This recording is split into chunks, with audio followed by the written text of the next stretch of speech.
Welcome back. Thank you for staying with Checkpoint. Finally, the second hour of the show. And it's all about that interview I had hinted a little bit earlier on about the state of politics in the country, where we evaluate the week's top developments, putting them into perspective in terms of sober conversations right here on the round table. I'm already joined by Professor Fred Ogola. Thank you so much for your time, a strategy and governance analyst. It's great to have you with us. I hope you had a fruitful weekend. Thank you very much. Yes, I had a great one, yes. Okay, it's great to have you. Looking forward to your input. Equally joined by Gabriel Muduma, political analyst. Karibu sana to the show. It's a pleasure to have you. As always, thank you for having us. I hope you had a fantastic weekend. It has been. Were you in Yatta by any chance? No, but I think Prof was. Okay. Why you, Prof? No, I wasn't. I just analyzed and I was trying to say that if Kalonzo Musyoka is a good strategist, he needs to listen to people like us, because Yatta was not about him.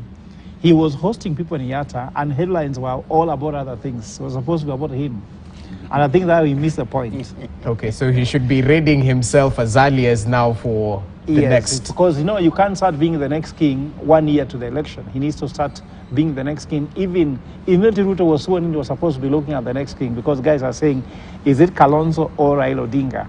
And Kalonzo was supposed to start talking about it now. If not, you know, if you take Baba until towards the third year, he will tell you, looking at things at the moment, I'm the best candidate. It will be too late for him to make numbers to make sense for him.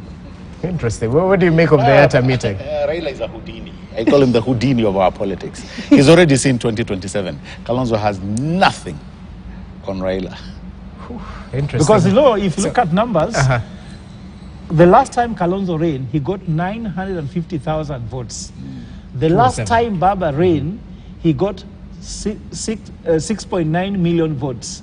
You are as good as your last assignment. That's what will be said in 2027. Okay, since we're speaking about being as good as the last assignment, let's start from this particular note, the fight against graft in the Kenya Kwanza administration. Because in the last couple of weeks, President William Ruto has faced the acid test, I think, in the first 8 months of his administration.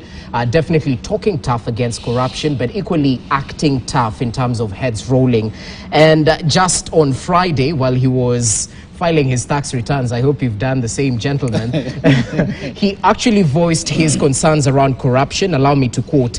He said, historically, so much has been said, yet little has been done in slaying the dragon of corruption. Adding that, on that matter, he would like his actions to speak for him. So, do his actions speak enough in terms of the fight against corruption so far in a country where political goodwill is never good enough in the fight against corruption? What do you make of it? I mean, that's a great question. Let me start by saying what I really liked about the statements he made while he was a time tower. The first one, apart from taking the personal responsibility that, you know what, I am actually the captain of this ship. And I will not allow any person, whether working at KRA or otherwise, derailing where I want to take this country economically. That one you have to give him as a head of state. I think the statements he's trying to run away from is what we saw in the previous regime, where somebody would stand in front of people and tell them, you know what, we are losing 2 billion shillings every day. This taxpayers' money. And you're telling them you don't have a solution and you cannot take personal responsibility. For that one, I give him a 10 out of 10. When somebody comes out and says, I am taking personal responsibility, to me, that is the height of things. Secondly, I think we have had this story of where an institution like KRA, and I had somebody saying now they are changing their name from an authority to a service, which is a good thing, I think, but wanting to do things different. Because me and you, the first thing we do not want is the money that we pay as taxes. And Prof would agree with me. I don't want that money misused, either by county government or the national government, or any employee of government for that matter. And for this reason why you'll hear many people saying, we are not afraid of paying taxes. What we are afraid of is are our taxes going, or are they being put into proper use? Because let's face it, if you're using a well-built, well-developed road, amazing infrastructure. You go to the hospital, there are drugs. You're able to send your child to a decent school. Probably when we come to housing, we'll talk about how it filters in with the taxes. But you still have that edgy sense that you do not want to pay tax, then I think you're only cheating yourself, because development-minded citizens will actually want to have a feeling of pride when their country progresses. And this, I think, is what we are called into. So I really like what the president has started. The conversation that he has started is, we know where the loopholes are, including you officers here. You know where the loopholes are. What I'm going to do as the head of state, I will do my very best to ensure that all these loopholes are covered. And should I find you being culpable, then, in other words, and I think this one he said quite heartily, that people have been calling him Zakayo. What he was actually meaning is, I will actually subject you to the full wrath of what he's able to do. And I think for me and you, when we talk about our taxes being misused, I think that is music to our ears. Okay. But Prof, as I come to you, is that enough to show that the number one is actually vested in the fight against corruption? Because time and time again, we've heard of corruption fighting back. Time and time again, we've heard of the big fish versus the small fish narrative. Will the litmus test for President William Ruto in the fight against corruption be how big of a fish the judicial arm of the government is able to, nab in these scandals that have, come up 8 months into his administration? Yes, you can agree with me that I will not always support what Gabe is talking about corruption in Kenya Kwanza government, because first of all, Kenya Kwanza government never ran on the platform of anti-corruption. They ran on other platforms. Let us judge them by that. And whatever they are doing now is salicious. Why I'm saying so is that people have discussed about how countries like, let's say, Singapore progressed. Singapore had a model. The first thing was meritocracy. Are the best and brightest in charge of this government. Look at the team sheet of Kenya Kwanza government, from the president, deputy president. President has got a good credibility in terms of education. He has a PhD. They now look at the cabinets which were struggling to pass through vetting for academic qualification. You go to KRA, where he's talking about the issue of taxes. The chairman of KRA, Mwaura, in the papers before he became the chair, he had so many issues of tax evasion. So how is the president preaching to the staff while his biggest appointment is sitting next to him and has been known for tax evasion? Seriously, I'm sure that even here at KTN, when your boss says something and your boss has appointed everybody to be in charge of the very thing he's castigating against, all of you know he's not serious. No one took him seriously at KRA, seriously speaking, because of the fact that first, can you imagine the president, after KRA has introduced iTax, he's going to KRA to physically file his taxes? Is it promoting iTax? And that's what he's talking about. We need to move to digitization. That's dishonesty. The second thing, I've also heard his prime secretary, prime minister, Prime cabinet secretary, yeah, is going to file his in Embu.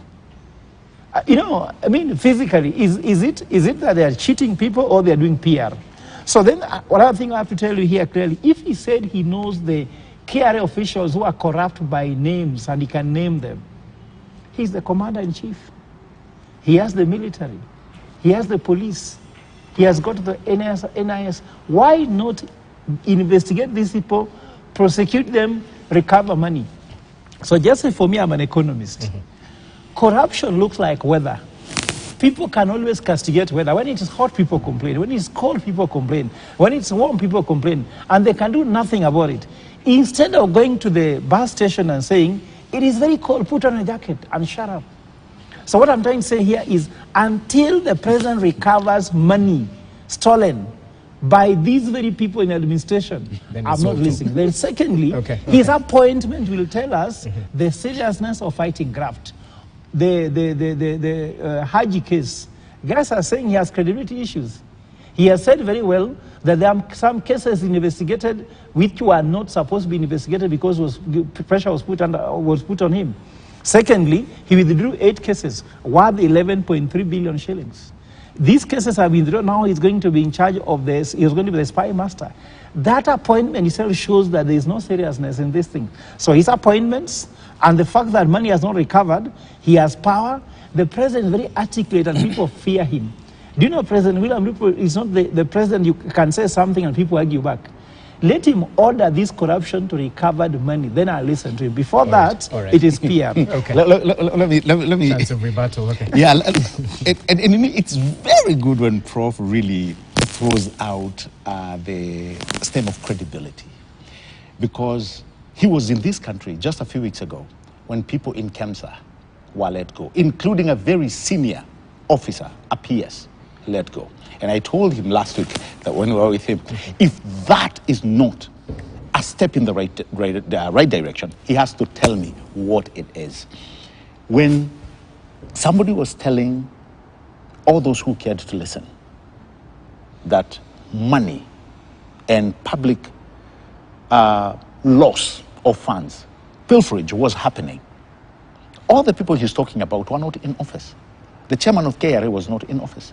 The amount of money that we have seen get lost was in billions.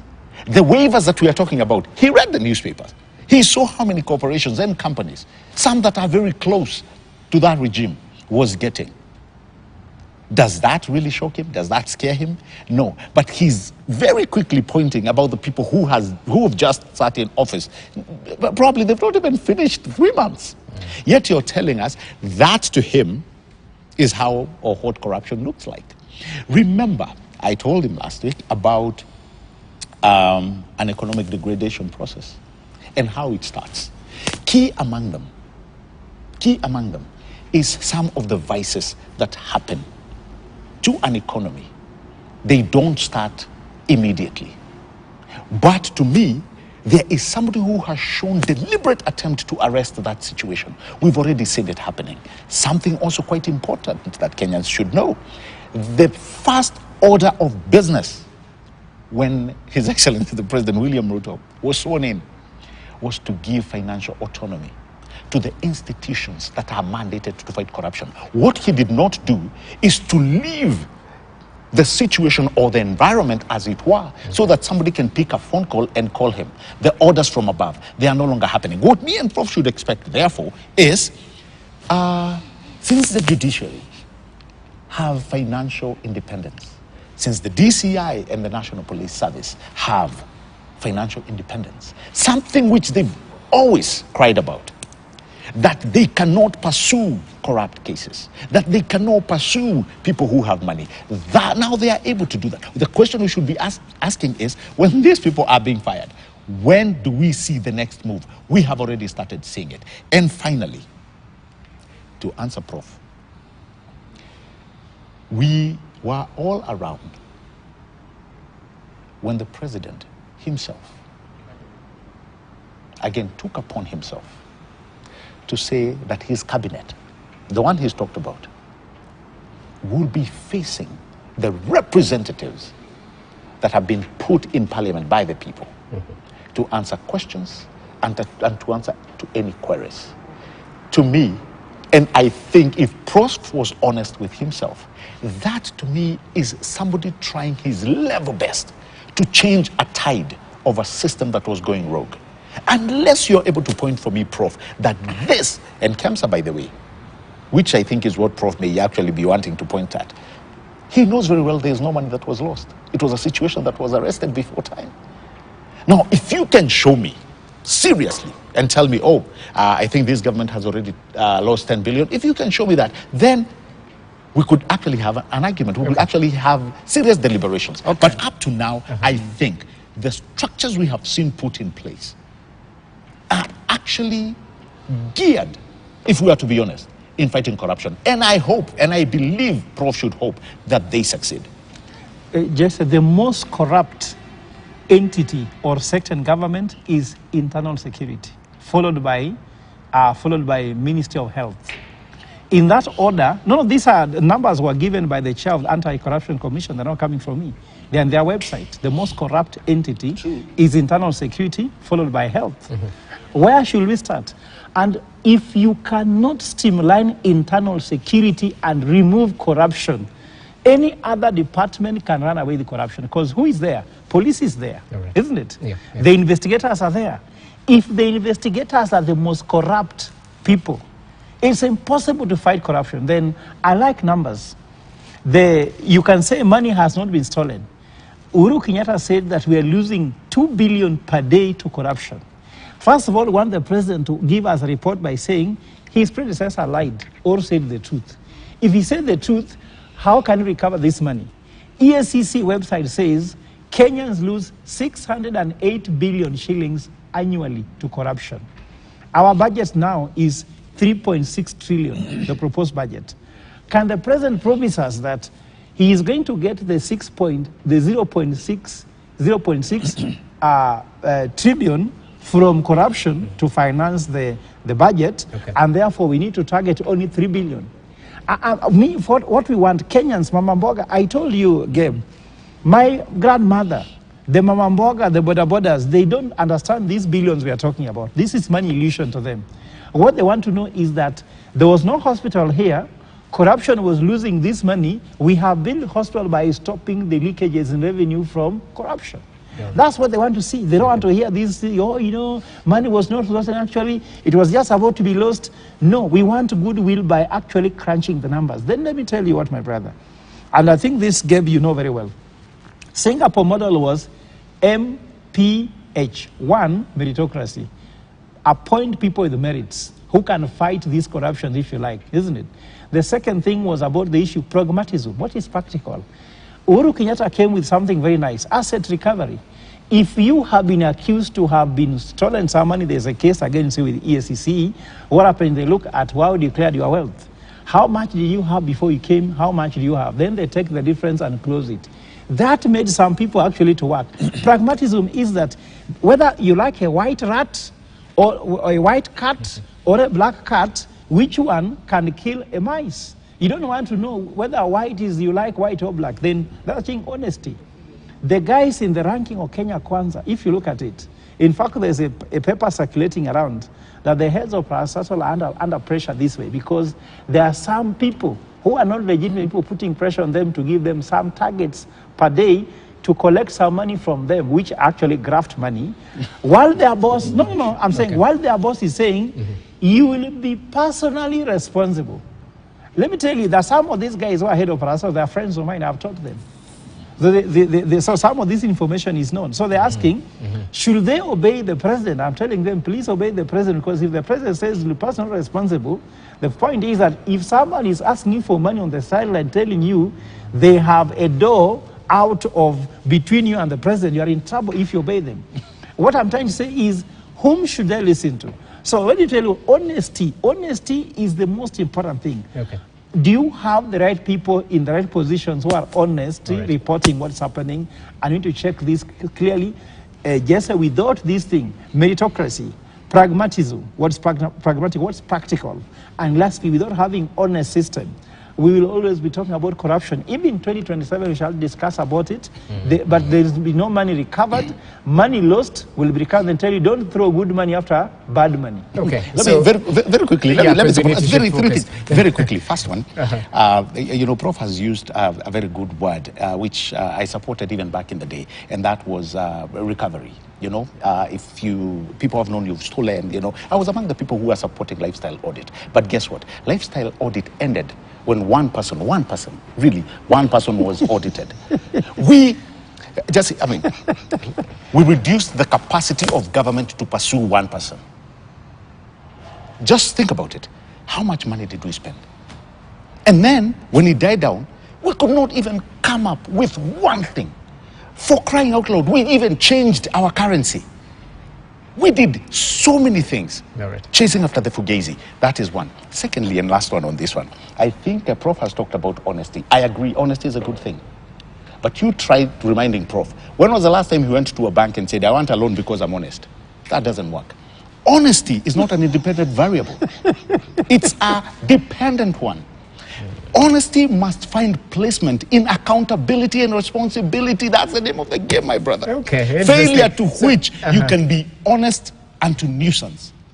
Okay. So Prof is pinning his arguments on asset recovery. You're pinning your argument on the independence and strengthening of these institutions. Correct.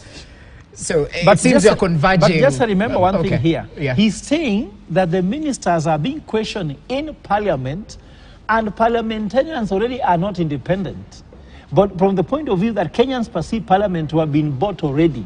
And this perception is reality.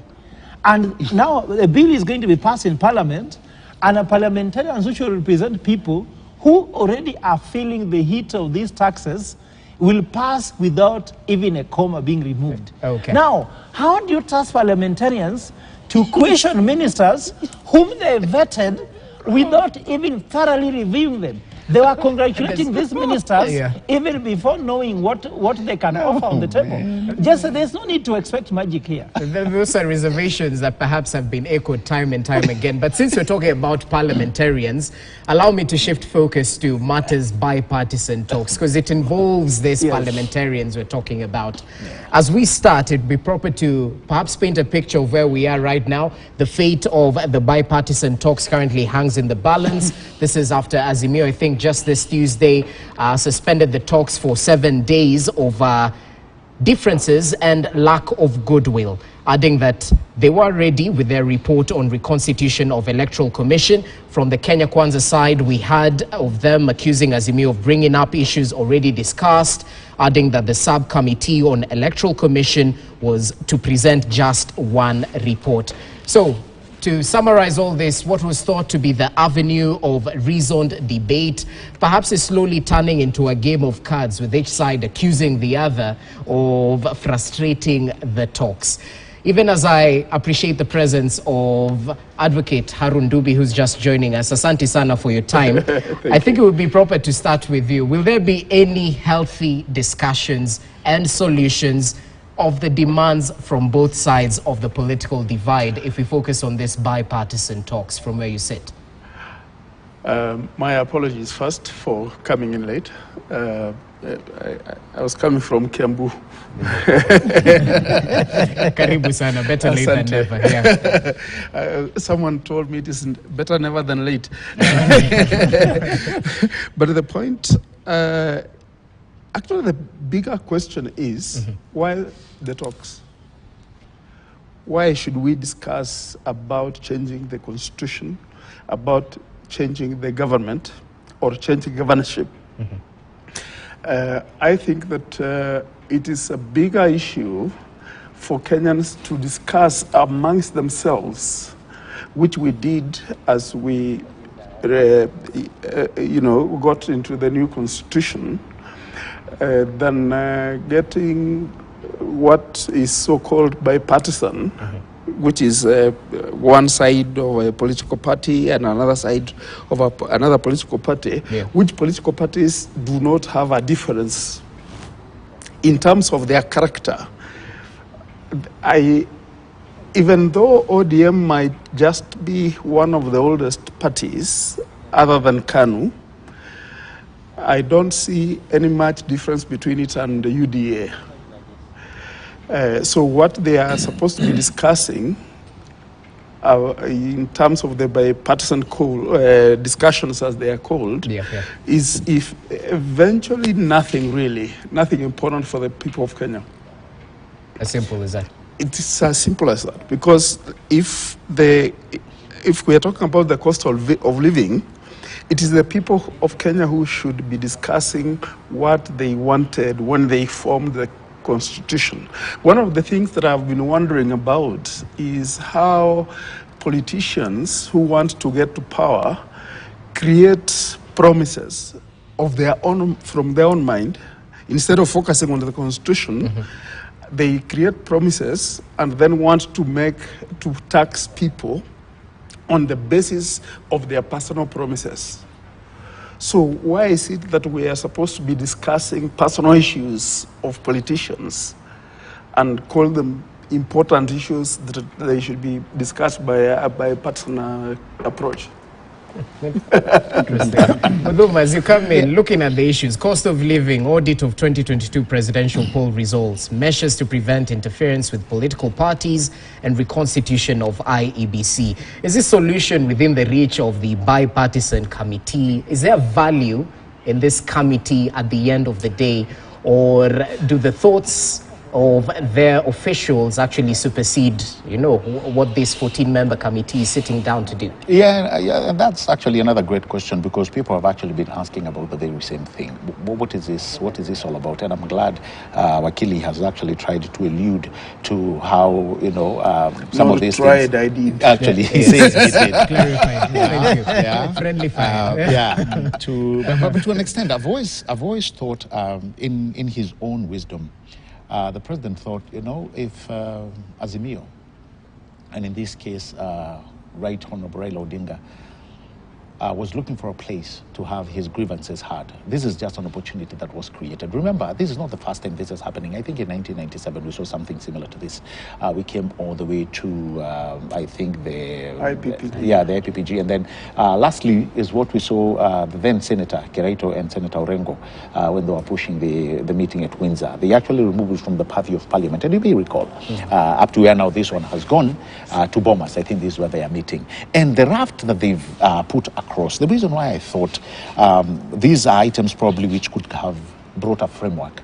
Me and you know, I really don't think they have the powers to decide anything unless you're talking about them giving us a framework. For instance, matters to do with the past election. I honestly believe that's done and dusted, honestly, because all the merits of that election were discussed. And I'm talking about the merits that are guaranteed through our constitution. We went all the way to the highest court in the land.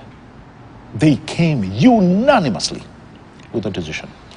The creation of IEBC, again, this is co-written in our constitution how they are supposed to be picked, the chairman and the commissioners. This is not at the purview of the president to say, let us disengage from what the constitution says. And remember, the man, when he was sworn in, the swearing in process, as a matter of fact, the primary thing is for him to protect the constitution. He swore to protect the constitution. Just wait a minute. Just wait a minute. I finish on this. All right. And when that has totally been exhausted, I do not think it's in the purview of the president to say how the new commissioners are going to be selected or brought into office. I think he has very little wiggle room in our constitution. I like what somebody told the president today, that he doesn't actually take much on him, but he's so geared to what the constitution says, and I kind of like that piece. And lastly, I think when we talk about the high cost of living, we have been on this for the longest. If you looked at what happened 2 weeks ago in the UK, look at the kind of inflation that you're witnessing in Europe. Secondly, we have seen the degradation. We have seen why we are where we are today. And if there's one thing I can agree again with what Wakili has said, is that the people has a lot of say in this. We can actually look at what went wrong with the high cost of living. Okay. When you look at polls like Geopol, when you look at very senior polls done by very reputable companies, they tell you this is actually a global phenomenon. Add the weight of COVID, we are just coming fresh, 2 years probably, even less removed from COVID, and all the issues that were brought on board. Then you're looking at the drought season that we faced. All right. Yeah. Put in climate change and you can see where we are. With all those factors, it definitely makes sense. Yes, yeah. I wanted to reply to my brother here that I do not think it is prudent to compare ourselves with just every other person who is around us. To say Europe has done this, East Africa or Somalia has done this. That's what Moi did to us. I think it is important to say what is good for Kenya and what is our leadership doing. Our leadership is not doing enough to make Kenya a good place. I've been asking people a question. Why do we plant tea and coffee? And who do we sell it to? Why do we need to plant tea and coffee? Tea and coffee are, what do you call them? They are beverages that are for recreation. There isn't much health benefit from tea or coffee. Okay. So why is our government doing what it's doing by telling us, please plant tea and coffee and sell it to Europe to help the recreational benefits of Europeans? Why?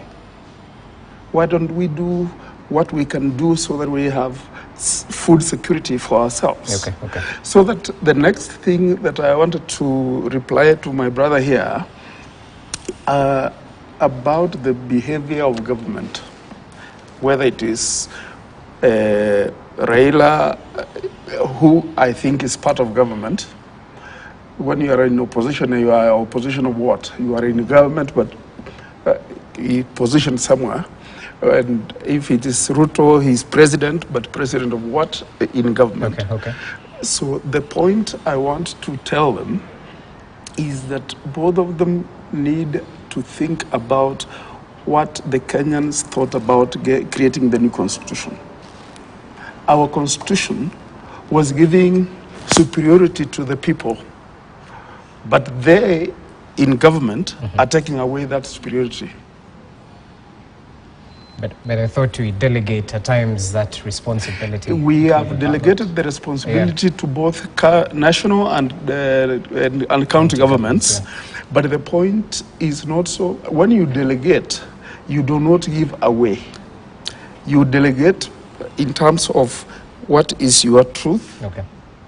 but you don't give away that truth. It would be interesting to get your thoughts on the cessation calls that have come up. But before we do, your thought on the bipartisan talks, Ogola, briefly. So first of all, just Thank you very much to my colleagues also for their contribution. And I've always loved what Wakili here has always been giving a perspective as to why we do what we do. But should be said here, and I've always said this, and we even called a press conference as Operation Ndogatuzi and condemned what is called bipartisan negotiation. We said Kenya has bigger issues than the one between Kenya Kwanza and Azimio, so we need a multi-partisan approach. But I don't want to go there. What I want to say here is that I'm just heartened, which means I'm hurt, by Gabe telling us that this government was elected and was sworn in. No, everyone knows that. They were elected and they were sworn in. They got into office legally. But now, you cannot only talk about the fact that you are elected and sworn in. The question is, are you leading the country in the right direction? Even if you have a father, and you continue reminding, I'm your father, but there's no school fees, there's no food, there's no health care, the house is falling apart. Will you continue listening to him saying, I'm your father? I think fatherhood is two ways, biological, but also the other one is about being caring about the family. So the president was elected, there's no doubt about it. The elections were done, he followed all the due process, step by step, until he was sworn in. Yeah. There's no doubt, even Raila knows that. But the point we are trying to draw here is that when the country is now going into this critical moment where we are talking about the cost of living, and now they have told the opposition that they are going to have a negotiation about cost of living, then there's a bill in parliament which will just blow out the cost of living. Then this government needs a discussion, not just bipartisan. We need a multi-partisan discussion. And for me, I think that continuously telling Kenyans we're elected is an insult to them. We know, manage the situation. If you like, Raila Odinga has become relevant because of the misgivings of the current government. Because actually, when the government was becoming insensitive, and some people are now finding Raila is their fighter by at least calling off the government on this and that. Look at what's happening in political parties. Look at this person in charge of the office of the register of political parties seems to be an arm of government that helps the government do what they like. Because interfering with Jubilee is a problem that we are seeing. If you want to kill very democracy that brought you, in fact, if there's anybody who needs to appreciate the Constitution, appreciate the power of institution, appreciate the powers of democracy, there's nobody else who has been a beneficiary of this other than William Ruto. If he knows that his predecessor didn't want him to take office, but he allowed the constitution to take control. Okay. The person who can preach for me that he understands and respects the constitution in this country is Uhuru Kenyatta. Because in spite of the fact that he was not for this candidate of William Ruto, he allowed the institution and the constitution to really get him to office and said, let us use the legal means of trying. They stopped, they tried using Supreme Court, it never worked. I think now they're trying, and whether Mandamano is constitutional or not, me, I don't know. But the point is that that man, I give him respect for respecting the Queen. So I want to ask the president, please.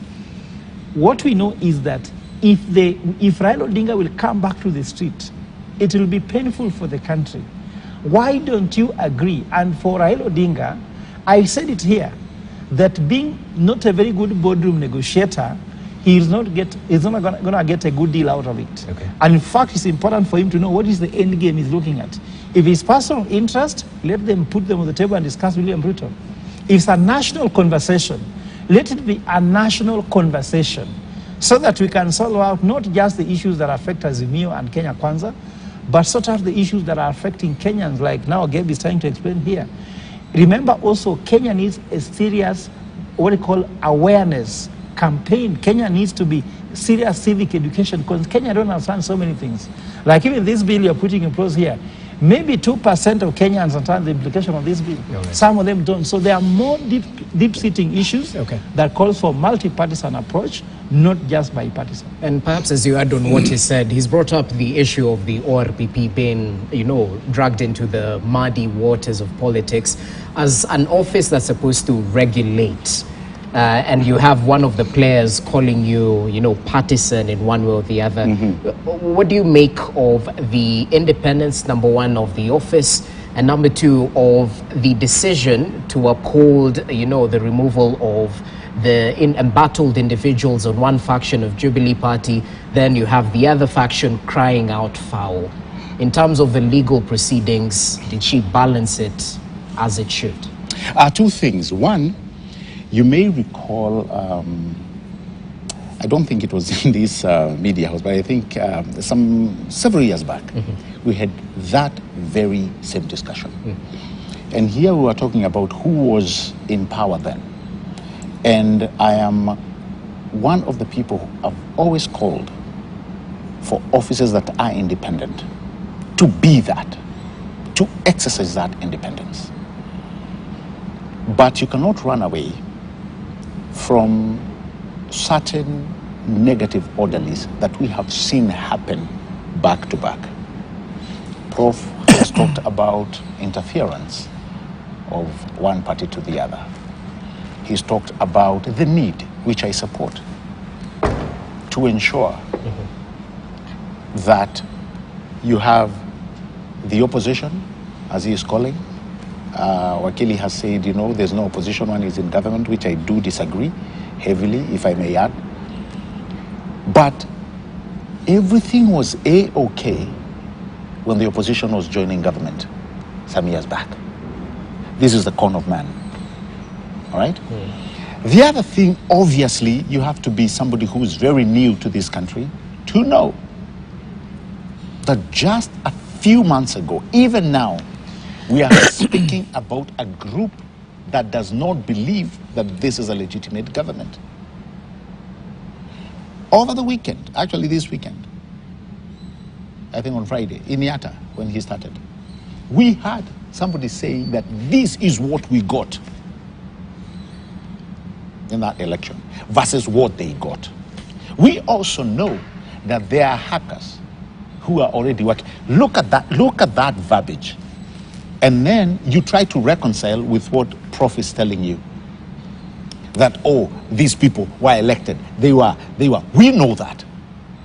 Because all the merits that have been put by the Constitution were all satisfied. Okay. But the language you're hearing is very different. That is why you hear people are talking about secession, which is a debate to me that should not happen in a country like ours. This should not be a debate. And I can understand somebody getting disgruntled. We've seen it. Even in high democracies, I know, again, Wakili will say, don't use 5 examples. But we've always taken cue most of the time when we go to do benchmarking, we go to these democracies. We saw a candidate who lost closely. In fact, at one point, she had more votes, Popular vote. popular vote, than the collegiate vote, than the person who sat on that seat. Guess what? They didn't talk about secession. Because they believe in the rules of democracy. Okay. So at one point you cannot say that you fought for democracy, yet you don't believe in the very tenets of what you fought for. So I think we need to have an honest debate. We need to have an honest conversation. Wakili here told us a while ago, Wakili told us about coffee and tea, why we should not be having, and you know, I'm glad he mentioned the Kiambu, because when you look at the data, Kiambu alone, a place in the 80s where vegetation cover was said to be at 80% plus, today is going lower than 50. He has no problem, I think, with the concrete jungle that's happening in Kiambu, but he has a problem with people planting tea and coffee. You tell me, when somebody comes and puts a few concrete buildings there, and they sell that house, how much money has the country gotten in foreign exchange? Remember what we talked about? Economic degradation has everything to do with most of our exchange rate and inflation. It all comes into it.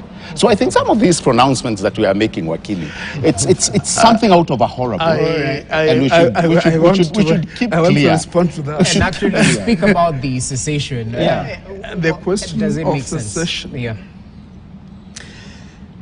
is probably a protest question against what we have called electoral injustice. When elections are stolen, the systems are fabricated, and you get, electoral results that do not speak to the truth of what the people wanted. That's one. So that's the reason why people want to say, can we secede then if this is what you are thinking about us as both an institution as IEBC and both as a country in terms of government. About the question he raised in response to my question of tea, about what he calls concrete jungle. I think people need to think about how to feed themselves. If people eat and are healthy, then they don't need this issue of, we are struggling to get money from abroad, which is what they are calling foreign exchange.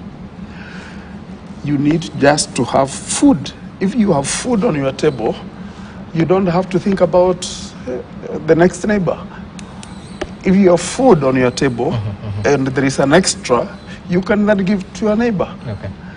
So why is it that we are struggling so much that we want to plant tea so we sell so that we can get some money, and that money trickles down, and we know that middlemen, otherwise called buccaneers, they are the ones who are actually making more money from the farmers' effort. I have about 2 acres of tea. I get 20,000 shillings a year. If that land was in Nairobi, how much would I be making? I would be making a lot, much more from that 2 acres than what I make of the tea that I have. So the point I want to make is this. In response to what my brother says, is that we need to start to be realistic about our needs. What do we need as a people, not what does the economy need globally. And as you come in, I think this would be proper to bring in the housing issue, because it's been coined in such a way that, we want food on the table, note housing, so it sort of is conjoined with what we're talking about. We have the PS for housing, gave clarifications and actually break down how it is a sweetheart deal according to him, the housing concept and how it would work. Was it a little bit clearer after that breakdown from where you sit in terms of how it will be utilized, the legal instruments around it, and the benefits vis-a-vis the cost? Because we've had Azimio mentioning the salary is dwindling, and you're going after it with 3% housing contribution. Enough is enough. So did it make sense after that breakdown by the housing PS? Yeah, thank you very much, Jesse. But just allow me to comment about secession.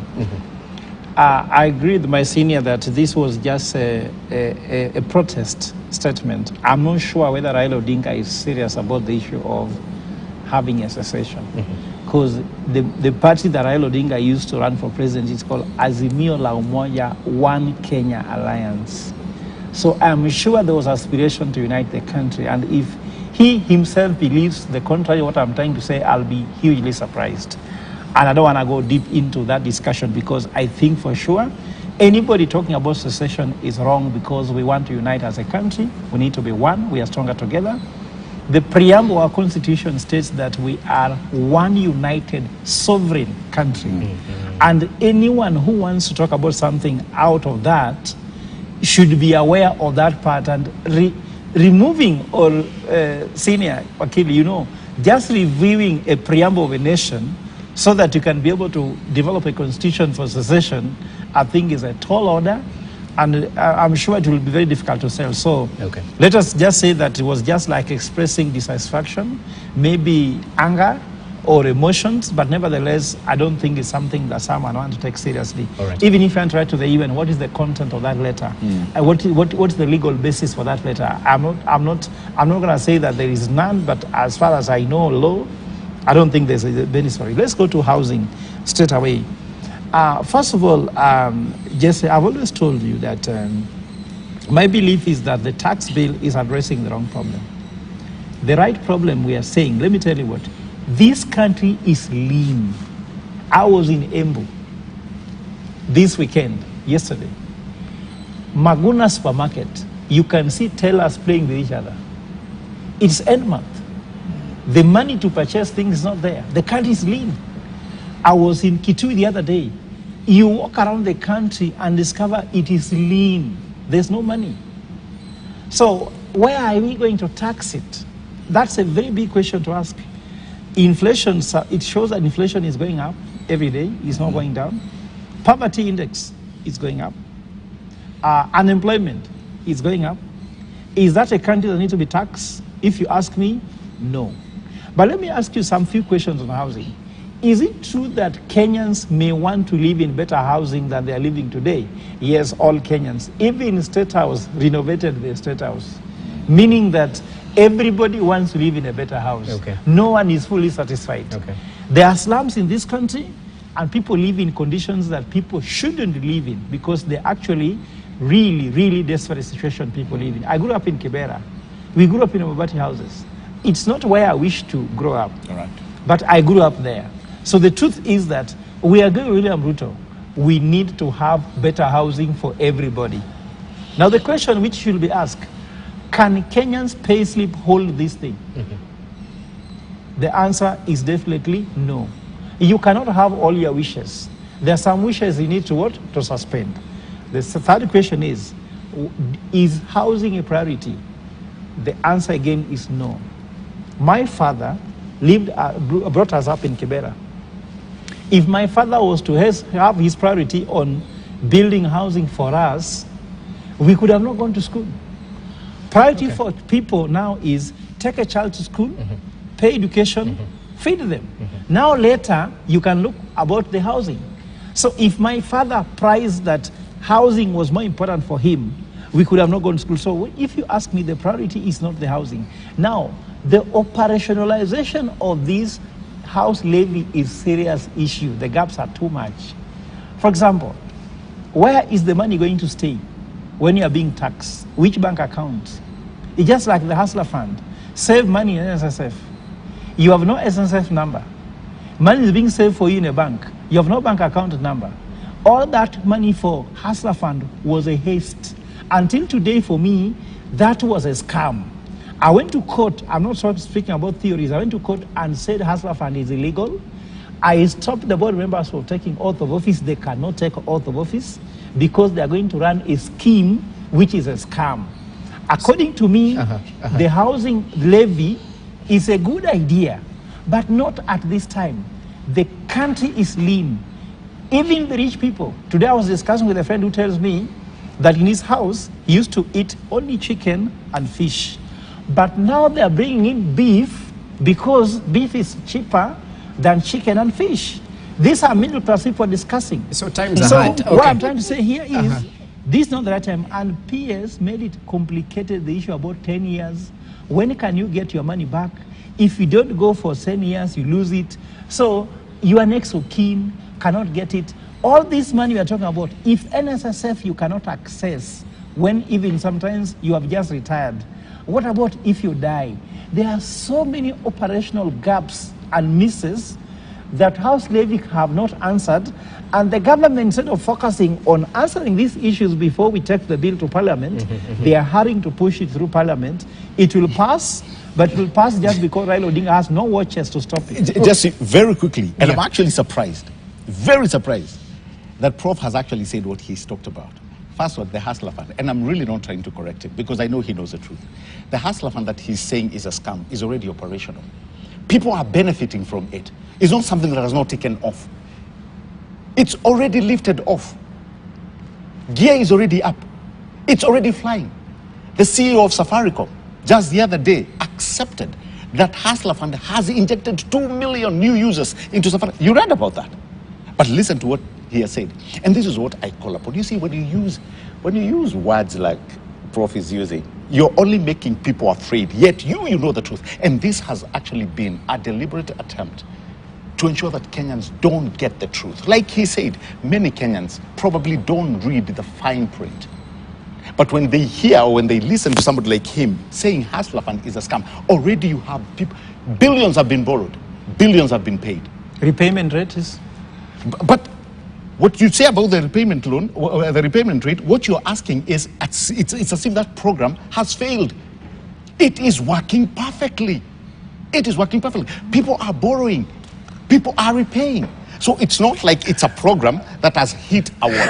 And this, to me, is a problem when you have people who know. So that's what happening with housing fund. Where you say housing fund. Let me come to housing fund. Let me come to housing fund. Then we'll come to you. Because when we talk about the PS, when we talk about the PS, he started saying that the PS was sweating.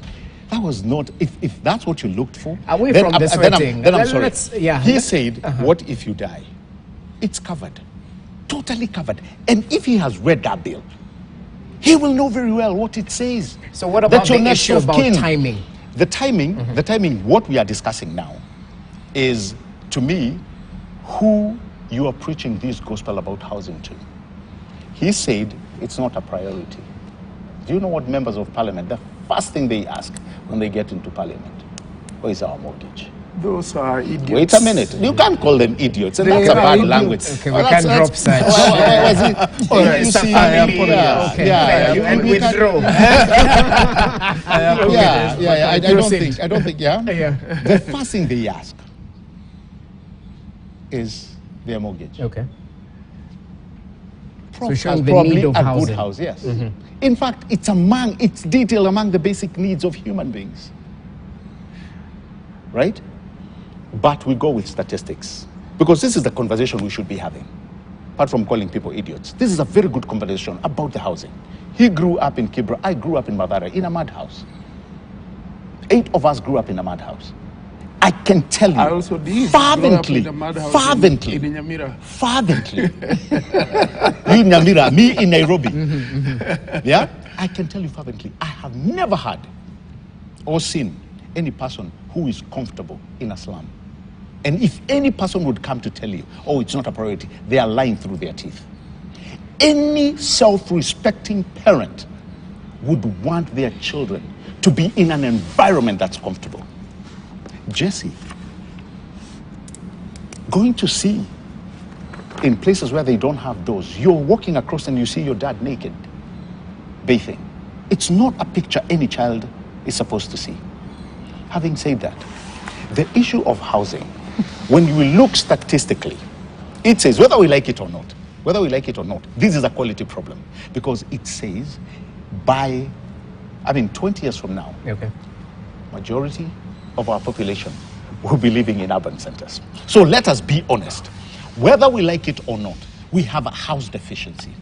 The administration that we were talking about, Uhuru's administration, they had housing as part of their pillars. They did 9,000. President William Ruto has said, this deficit, we can cover it. And I was hoping that when we sit to have this conversation, people would come with solutions. The worst we seem to be doing is fighting a good idea. Somebody taught me, my professor told me, a good idea will always be overcome by a better idea. Okay. Which better ideas are they bringing? Right. What they've done here is saying, oh, idiots, and to say, let's give him time. Let's give him time. Yes. Let me respond to this. Yes, we finalize. Yeah. What is a house? Why is a concrete building better than a grass-thatched house? Really, bro? No. I don't believe Wakili. I honestly don't my believe brother, it. let me tell you this. That's a question. Let me tell you this. You will live in Nairobi and then expect that a house, a concrete edifice like this is a good thing.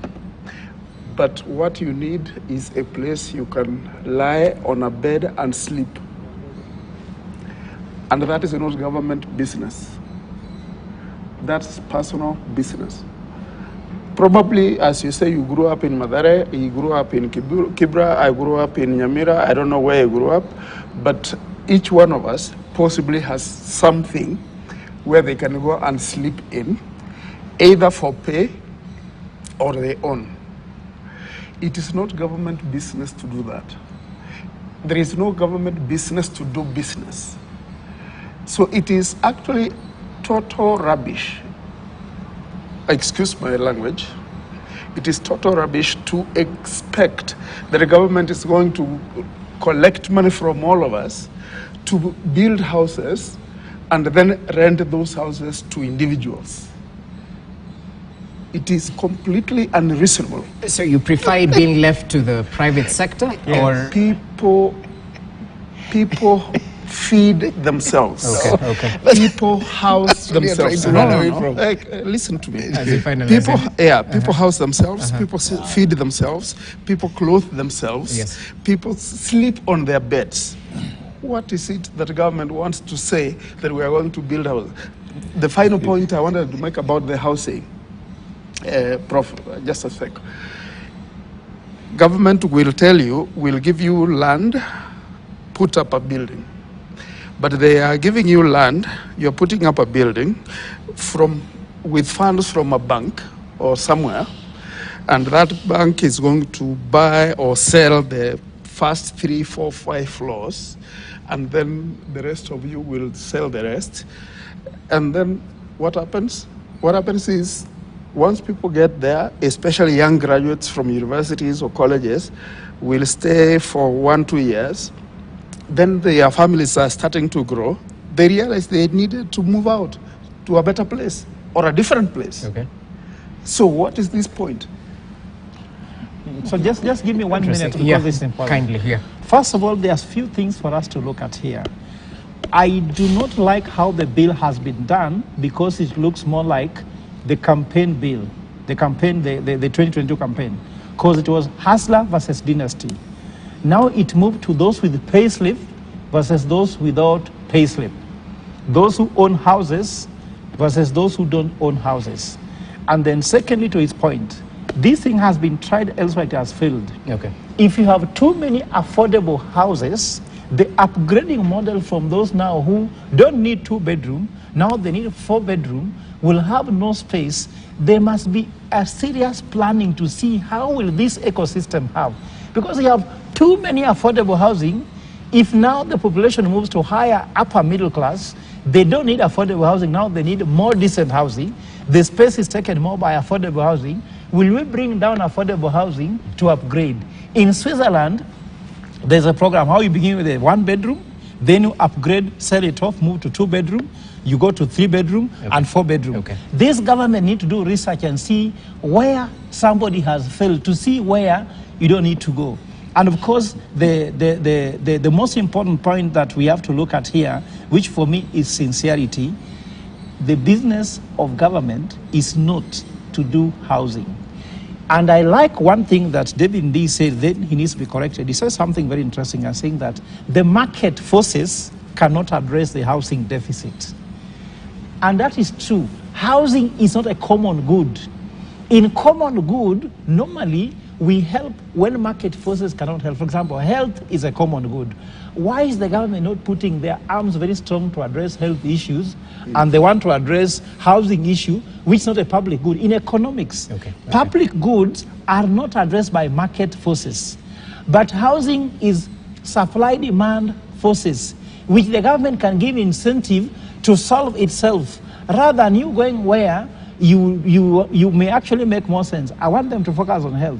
Counties are crying. There's no medicine. There are no doctors. Teachers who are hired by the government, who has been saying they have had 30,000 teachers, they have not been paid a salary. Okay. Those are more public good. Let them go to education, healthcare. They are more important than going to housing, which people can solve themselves out. So the list of priorities, housing is down, Yes. according to you. Yes. Finally, because we need to finalize. Let me finalize this You about love the housing. final And say. you know one thing I like about He can't Prof, you have know, a final say.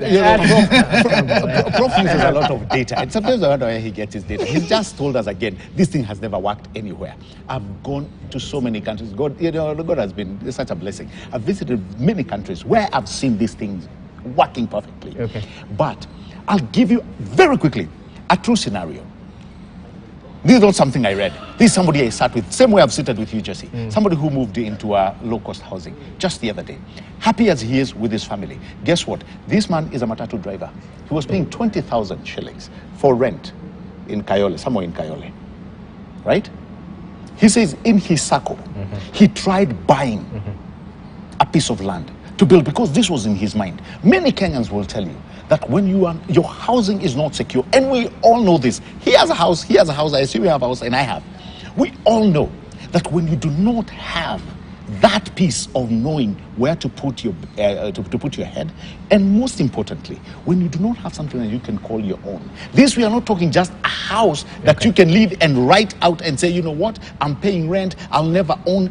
He knew that the house that he bought into, and he'll continue paying a mortgage to own in the final end. He realizes that at some point, What's the in the point? mindset What's that the point I you're was making? in the issue that I was having in telling my kids that I can leave you something. Now I found something to leave to you. That one day, instead of me going mashambani, I will leave to you a home. You show me any parent who cannot call that a success story. Don't listen, and Jesse, do me a favor, don't be listening to euphemism, something that we are hearing from this crowd. These are just catchphrases. And guess what? Sometimes they hit a brick wall. They are not real.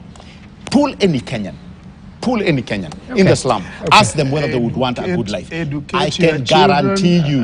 Just educate your children, give them good health, give them a place to stay, and that doesn't have to be government paid, and you will be happy. Gentlemen, let's agree to disagree. I think our time is up. Yes. And definitely needs more conversation on this, even though parliamentarians will be resuming, and we'll definitely see more proceedings on the floor of the House around the Finance Bill 2023. But irrespective of that, gentlemen, thank you for your time. Asante, Jesse. Muduma, asante sana. Professor, thank you. And Wakili, equally a pleasure to have you with us. Friendly fire is all it was. Thank you so much for watching. You're watching Checkpoint. Have yourself a great start to the week. My name is Jesse Rogers. Good evening.